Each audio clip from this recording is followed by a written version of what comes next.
High performers understand that the way you think about everything is how it starts. That's Pam Evanson of the Lappin 180 team. She's out there coaching hundreds of high performers from New York to LA every day, every week, every month on the struggles they face both internally and externally. We're excited to have her join the conversation today. So when I think about mindset, I think about just in general, the way you think dictates how the rest of everything flows from there. The one thing that sets high performers apart is the way they think. And the high performers that Pam coaches are earning 6 to 7 figures a year. So what exactly do they think? And more importantly, why?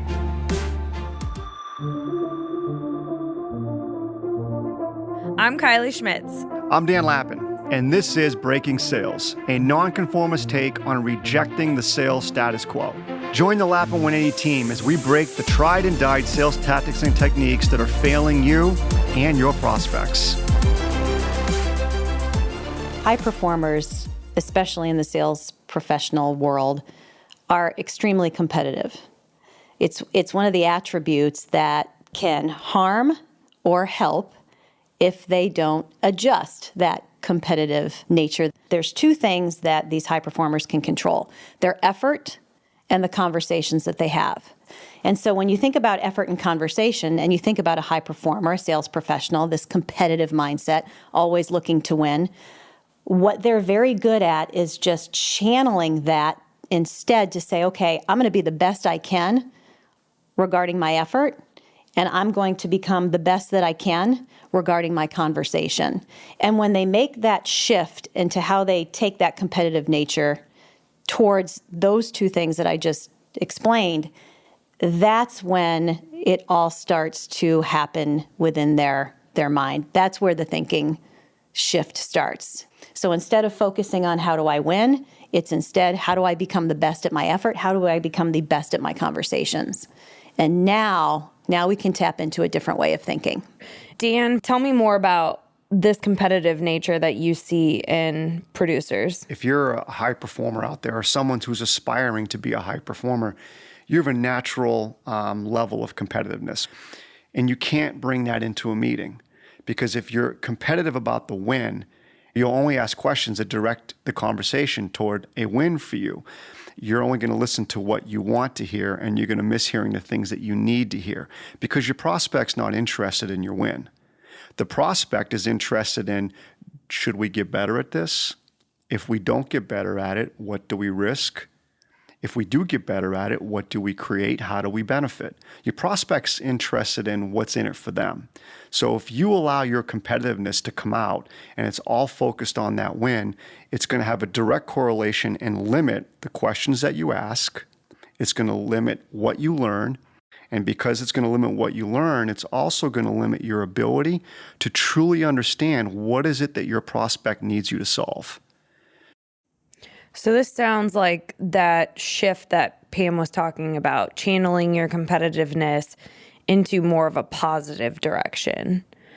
Pam, how do you see this happening with your producers and, the cautionary things that Dan's talking about now, where this competitiveness can be almost a hinder to success? Where's that point of diminishing return?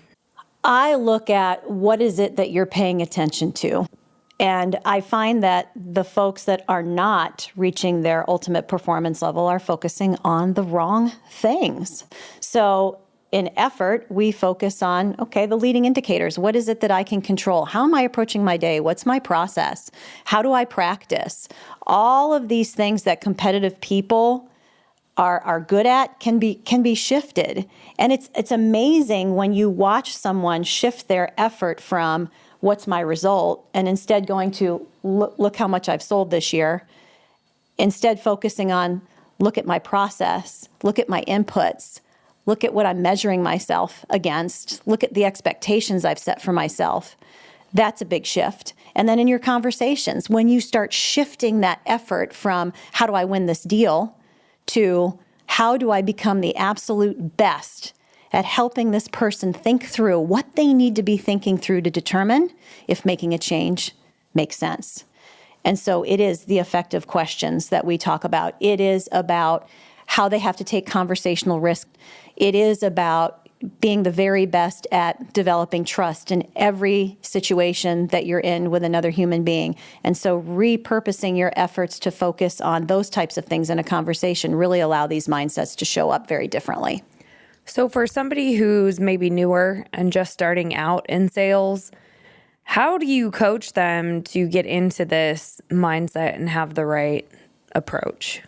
Probably one of the first things that I will notice that really helps to be able to demonstrate to them how their mindset is not where it should be, believe it or not, there's actually a physical reaction when you start talking to a sales professional about a particular conversation they're getting ready to go into, or a prospecting phone call they're making, or a deal that's about to have its final presentation.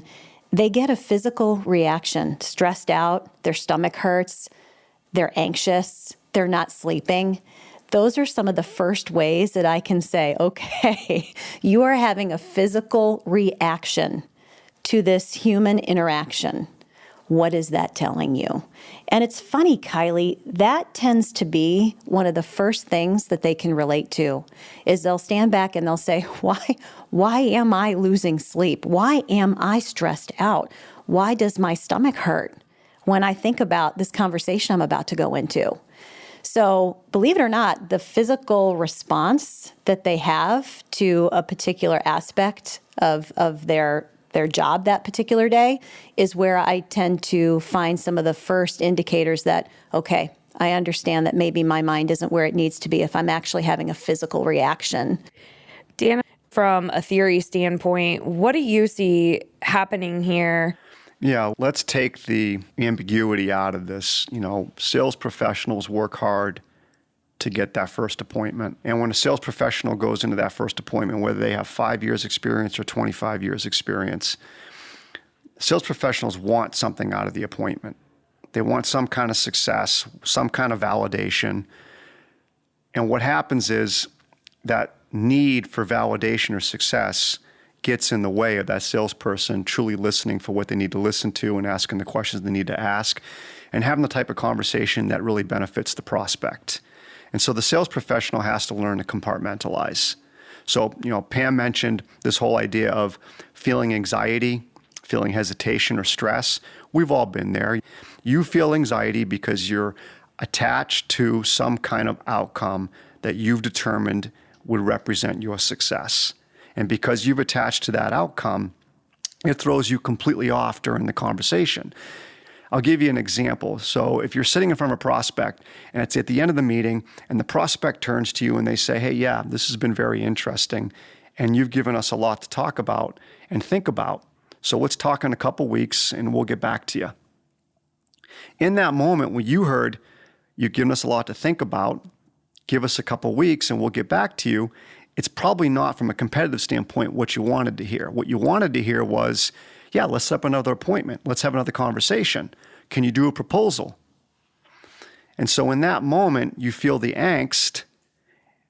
You lose your ability to truly turn into whatever it was that you want to ask. Because in that situation, you want to turn to the prospect and you'd want to say, okay, you just mentioned we've given you a lot to think about. Can you tell us? What are you thinking about? What resonated today? What stood out? Most sales professionals won't do that because in the moment they get caught in that competitiveness of, oh my, we're not going to get the second meeting. You have to learn to compartmentalize whatever the emotion is that you're feeling.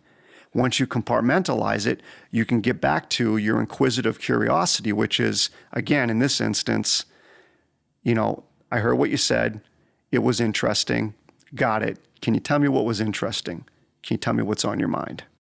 One of the easiest ways to start recognizing when you're not in the right mindset is when you are having that physical response during a meeting.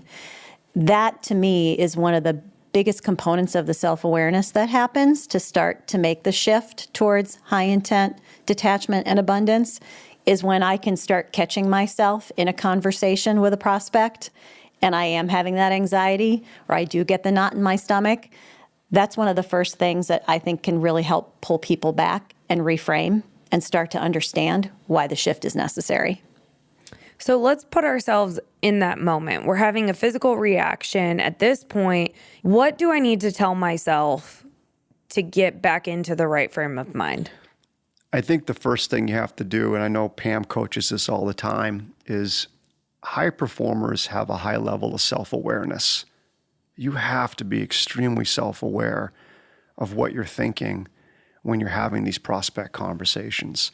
So when you feel a little bit of the angst, when you feel a little bit of the hesitation or frustration or disappointment because the prospect just said something that you tie to the outcome or the potential negative outcome of your conversation, I know for me, I always ask myself a couple questions.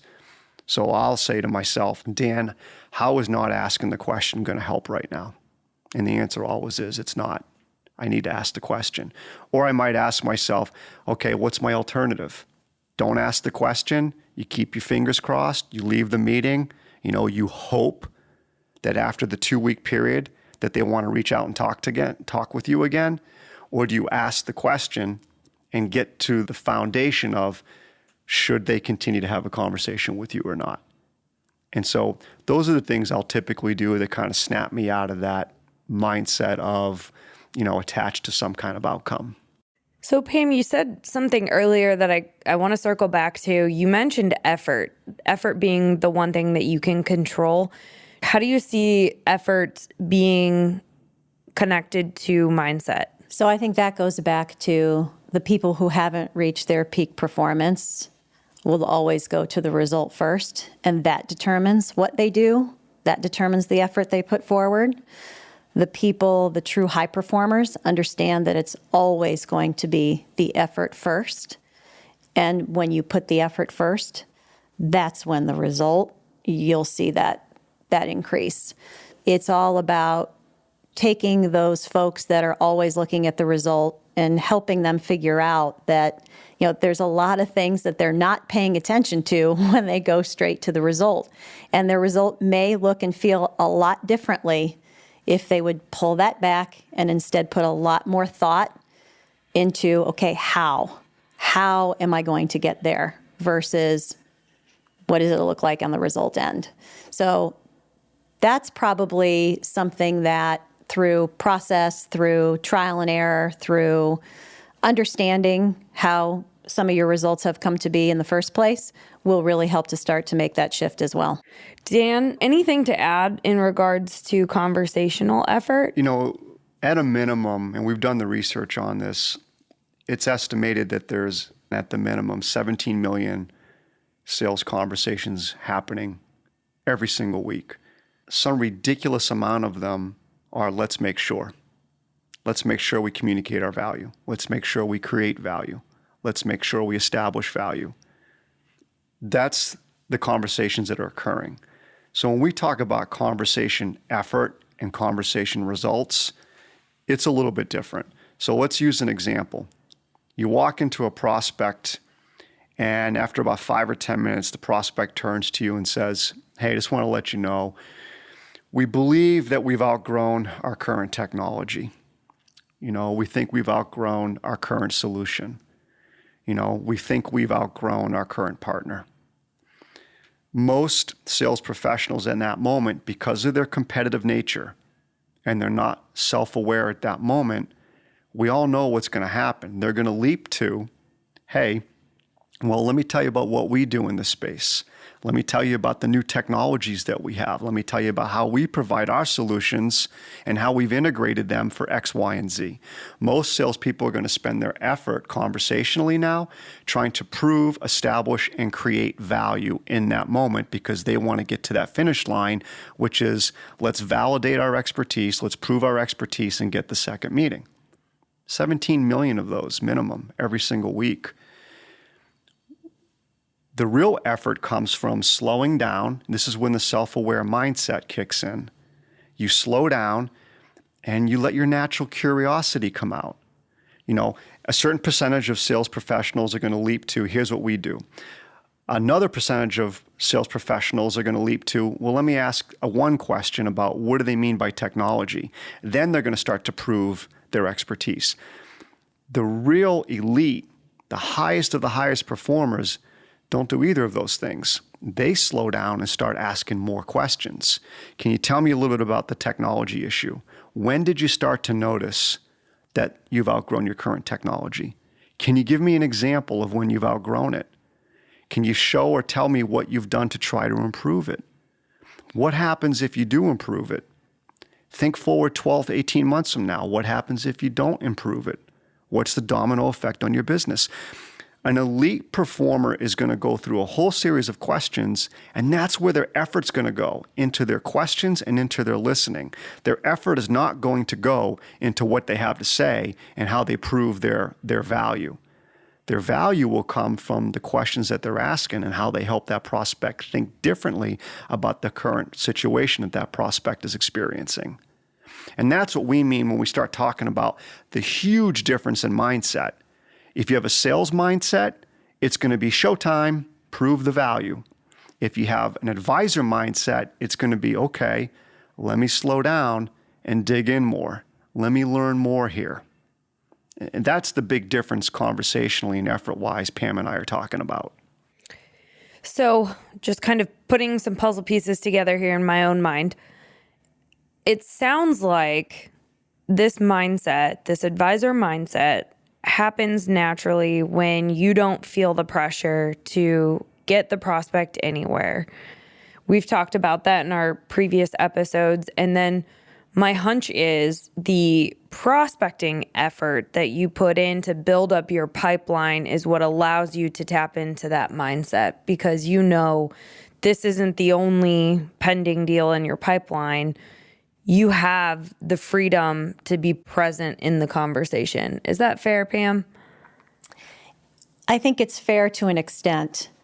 Unfortunately, if we just were able to wake up and say, okay, I'm shifting from a sales mindset now to an advisor mindset, we wouldn't have our jobs. Right. It takes a different way of approaching everything that you do. It's a different level of practice. It's a different level of evaluating your conversations. It's a different level of collaboration with your partners. Everything has to change in order for this mindset to become more your natural state. So that's why I say it really does mean you have to change the way you approach your role and responsibility. From soup to nuts. How you prospect, how you enter in a conversation, how you collaborate with your coworkers, all of it needs to deliberately change if you truly want this to be more your natural mindset, because it's not how we're wired naturally. And so I would tell you, Kiley, the people that don't understand that it's going to take effort and the ones that do just say, okay, I guess I'm going to be an advisor versus a sales mindset today, they're the ones that will not see the consistency over time in being able to develop the skills that they need to develop to execute on this mindset. They're the ones that are still going to ride the highs and lows, because it's not a tactic. It's a way of being. And if you are going to change things about yourself, it's deliberate and thoughtful practice and approaches. So I'm gonna add to what Pam just said. You know, if I'm a listener out there, I'm thinking to myself, okay, what does this all mean to me? Why should I care about mindset? I've had some success. You know, I've had my share of great years of hitting plan and quota.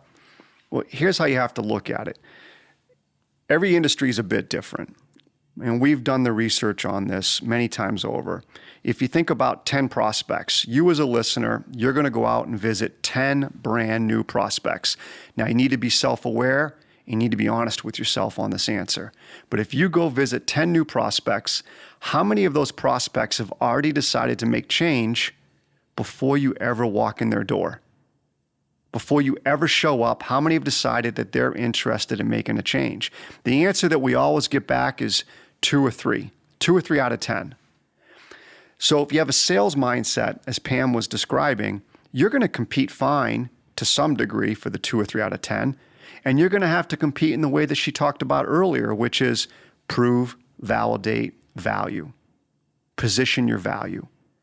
Because the more you position your value, maybe the more that prospect who's already decided to make the change is going to choose your service. But what do you do with the other 7 or 8 who haven't decided they need to make a change? How many of those other 7 or 8 actually should make a change, but they don't know they need to make a change? How is your conversation going to be objective enough to help them feel that it's safe to consider change? This is where your conversation adjustment and your mindset comes in. If you go in with a sales mindset, you're never going to be able to help that other 7 or 8 out of 10 because you're in proving mode. You're in second meeting mode. You're in competitive gain and outcome mode. So one of the transitions you can think about doing is stop competing for the second meeting. Stop competing for the win. I know it sounds crazy. Why not take all that competitive energy and shift it towards something different? How about shifting it toward, let me ask questions here today to help this prospect debate the need for change. That's it. Instead of, I'm going to ask questions to see if they need my service, and I'm going to ask questions to show them that my service is the best service that they need, shift that competitive energy and effort toward, I'm here to determine how and if I can help this prospect and help them truly objectively debate, should they make a change or not make a change? That becomes your intent. If you can switch to that intent, your conversations are going to change dramatically. And you're going to start helping those other 7 or 8 out of 10 prospects truly reflect on, do I need to improve this area of my business? So that's a real change I think everybody in our audience or all our listeners right now could deploy if you choose at any point in your conversations. That's your first mindset shift.